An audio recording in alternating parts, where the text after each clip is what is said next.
प्यारे बच्चों, आप कैसे हैं? आई होप आप सभी अच्छे होंगे। प्यारे बच्चों, आज हम सब एनसीईआरटी क्लास 8 के हनीकॉम्ब के फर्स्ट चैप्टर 3 क्वेश्चंस का स्टडी करेंगे। तो प्यारे बच्चों, without losing any moment, let's start this chapter. The thought came to a certain king that he would never fail if he knew 3 things. राजा के मन में एक बार विचार आया कि यदि वो 3 चीज़ जान जाता है तो वो कभी फेल नहीं होगा। These 3 things were: what is the right time to begin something. ये 3 चीज़ें थी। पहला था कि किसी काम को शुरू करने का सही समय क्या है। सेकंड था which people should he listen to, उसे किस प्रकार के लोगों की बातें सुननी चाहिए या माननी चाहिए। What is the most important thing for him to do, और उसे करने के लिए सबसे ज़रूरी काम क्या है। द किंग देयरफॉर मीन इस प्रकार sent messengers throughout his kingdom promising a large sum of money to anyone who would answer these 3 question. इस प्रकार राजा ने अपने पूरे किंगडम में मैसेंजर्स यानी संदेशवाहक को भेजा और वादा किया कि जो इन 3 क्वेश्चंस का आंसर देगा उसे बहुत ज़्यादा मनी दिया जाएगा। Many wise men came to the king but they all answered his questions differently. बहुत से वाइज मैन यानी बुद्धिमान व्यक्ति वहाँ आए, राजा के पास आए, लेकिन उन लोगों ने जो क्वेश्चन का आंसर दिया वह सब अलग अलग थे। In reply to the first question, यानी आप जानते हैं कि 3 क्वेश्चंस थे, तो जब सारे विद्वान आए तो उनमें से जो लोग पहले क्वेश्चन का आंसर दिए हैं वो हम लोग देखते हैं। सम सेड, उनमें से कुछ लोगों ने कहा the king must prepare a time table. Prepare मतलब तैयार करना चाहिए। राजा को एक टाइम टेबल तैयार करना चाहिए या बनाना चाहिए। And then follow it strictly. Strictly mean होता है सख्ती से, और उस टाइम टेबल को सख्ती से फॉलो करना चाहिए, उसका पालन करना चाहिए।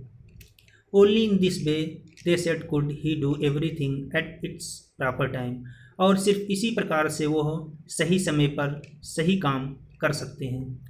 अदर सेड, दूसरे ने कहा that it was impossible to decide in advance the right time for doing something.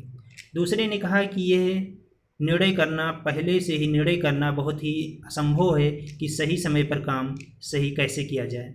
The king should notice all that was going on. राजा को उन सारी चीज़ों पर भी ध्यान देना चाहिए जो कुछ होने वाला है। एवॉइड फुलिश प्लेजर, और बेकार के आराम को अवॉइड करना चाहिए।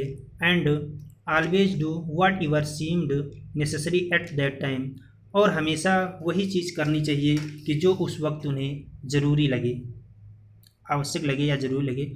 Eight other said that the king needed a council of wise man who would help him at the proper time. दूसरे ने कहा कि राजा को एक बुद्धिमान व्यक्तियों के काउंसिल की ज़रूरत है जो कि उन्हें सही समय पर सही कार्य करने में उनकी मदद कर सके। This was become one man would find it is impossible to decide correctly without help from other.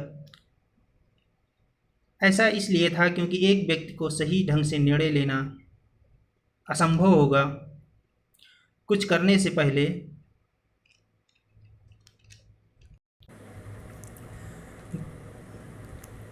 This was because one man would find it impossible to decide correctly।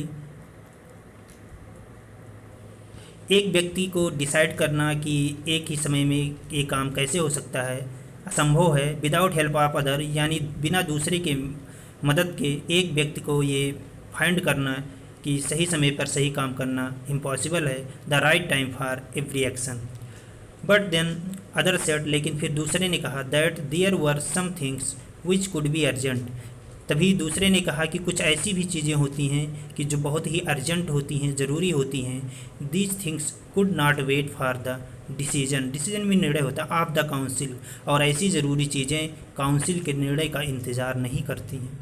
In order to decide the right time for doing something it is necessary to look into the future. कुछ करने के लिए सही समय का निर्णय लेने से पहले यह ज़रूरी है कि राजा को भविष्य के बारे में ध्यान रखकर सोचना चाहिए। And only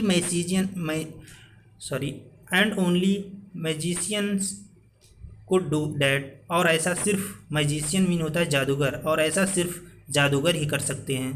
the king therefore would have to go to magician, और इस प्रकार से लोगों ने सलाह दिया कि राजा को किसी जादूगर के पास जाना चाहिए।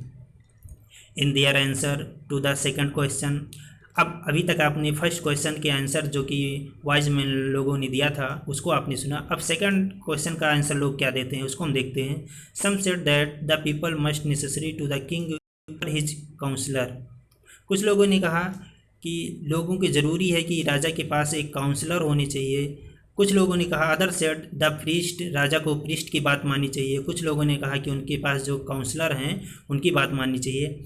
आ few other choose the doctor, कुछ लोगों ने डॉक्टर की को चूज किया कि उनकी बात माननी चाहिए। And at other said that his soldiers were the most necessary, और कुछ लोगों ने कहा कि उनके जो सैनिक हैं वो बहुत ही उनके लिए इम्पॉर्टेंट हैं, इसलिए उन्हें उनकी बात माननी चाहिए।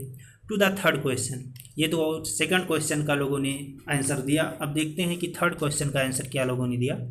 सम said science, other choose fighting, and at other religious worship.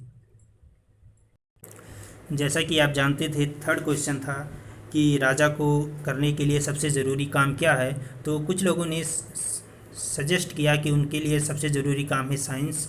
कुछ लोगों ने कहा कि उनके लिए फाइटिंग यानी लड़ाई करना सबसे ज़रूरी काम है, और येट अदर रिलीजियस वर्शिप, और कुछ लोगों ने कहा कि उन्हें धार्मिक कर्मकांड करना चाहिए, पूजा पाठ करना चाहिए।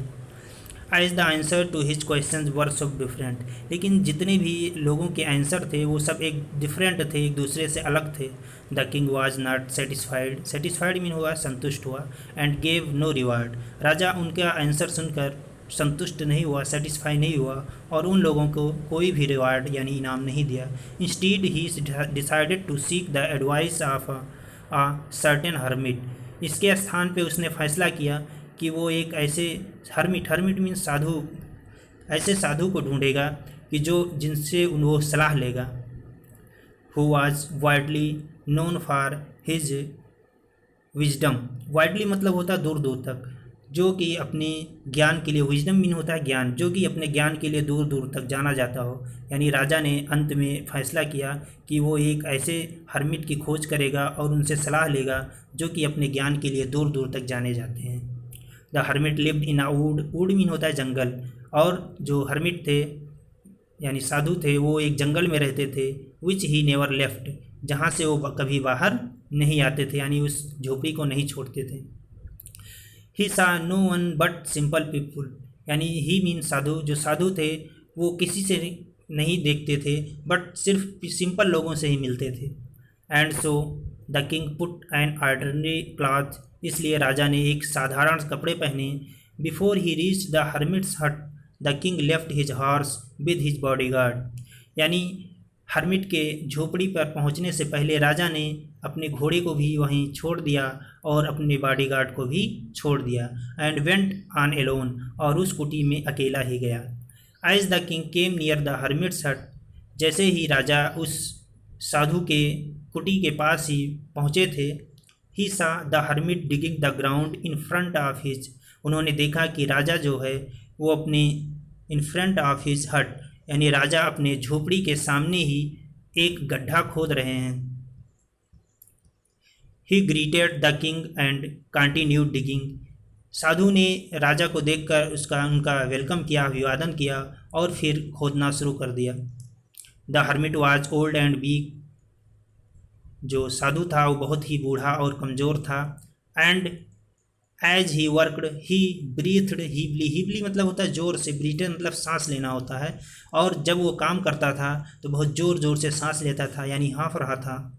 The king went up to the hermit and said, राजा उस साधु के पास गए और उन्होंने कहा, I have come to you wise hermit to ask you to answer 3 question, राजा ने साधु जी से कहा कि मैं तुम्हारे पास आया हूँ और मैं तुमसे 3 क्वेश्चन का जवाब पूछना चाहता हूँ। How can I learn to do the right things at the right time, राजा ने पूछा है कि मैं कैसे जान सकता हूँ कि सही समय पे सही काम, कौन सा सही समय पे कैसे सही काम करना चाहिए। Who are the people I need most, और हमें किन लोगों की बहुत ही सख्त ज़रूरत है। And what affairs are the most important, affairs mean होता है कार्य, और मेरे लिए कौन से कार्य यानी कौन से काम बहुत ही ज़्यादा ज़रूरी हैं। The hermit listen to the king but didn't speak. साधु ने राजा की बातें तो सुनी लेकिन कोई जवाब नहीं दिया, कुछ नहीं बोला। ही बेंट आर डिगिंग, वो खुदाई करता रहा। You are tired said the king, let me take the spade. Spade mean होता है कुदाल या फावड़ा, and work in your place. राजा ने कहा कि तुम थक चुके हो, मुझे ये कुदाल या फावड़ा दो और मैं तुम्हारी जगह पर काम करूँगा। Thanks said the hermit giving the king his spade, यानी अपना फावड़ा राजा को देकर साधु ने धन्यवाद दिया। Then he sat down on the ground, इसके बाद साधु वहीं ज़मीन पर बैठ गया। When the king had dug 2 beds, जब राजा 2 गड्ढे खोद चुका था, he stopped and repeated his question, तो वो रुक गया और फिर उसने साधु से उन तीनों क्वेश्चन के बारे में पूछा। The hermit gave no answer, साधु ने कोई भी जवाब नहीं दिया।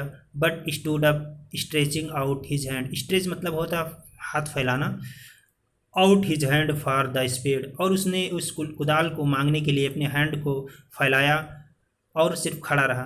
एंड सेड, और कहा, now you rest and let me work, अब तुम, साधु ने राजा से कहा, फावड़ा लेते हुए साधु ने राजा से कहा कि अब तुम आराम करो और मुझे काम करने दो। But the king didn't give him the spade, लेकिन राजा ने उसे फावड़ा नहीं दिया। एंड कंटिन्यूड टू डिग, और लगातार खोदता रहा। 1 hour पास्ट, 1 घंटे बीत गए। देन अनदर, फिर दूसरा घंटा बीत गया। The sun went down behind the tree, सूर्य पेड़ के पीछे छिप गया। And at last the king stuck the spade into the ground and said, और अंत में राजा ने फावड़े को जमीन पर पटका और कहा, I came to you wise man for an answer to my question, मैं तुम्हारे पास अपने क्वेश्चन का जवाब पूछने के लिए आया हूँ। If you can give me know answer, अगर तुम मुझे कोई भी जवाब नहीं देना चाहते हो, टेल मी सो, मुझे ऐसा बताओ, and I will return home, मैं घर वापस चला जाऊँगा। Here comes someone running said the hermit, साधु ने जवाब दिया, यहाँ कोई दौड़ कर आ रहा है। तो प्यारे बच्चों, ये था फर्स्ट पार्ट, और हम लोग सेकंड पार्ट में आगे की स्टोरी पढ़ेंगे। सो प्यारे बच्चों, अगर आपको समझ में आया होगा तो आप इसे लाइक कीजिए, सब्सक्राइब कीजिए, और अगर कोई भी प्रॉब्लम आपको क्रिएट हो रहा है तो आप कमेंट बॉक्स में ज़रूर कमेंट कीजिए। Best of luck.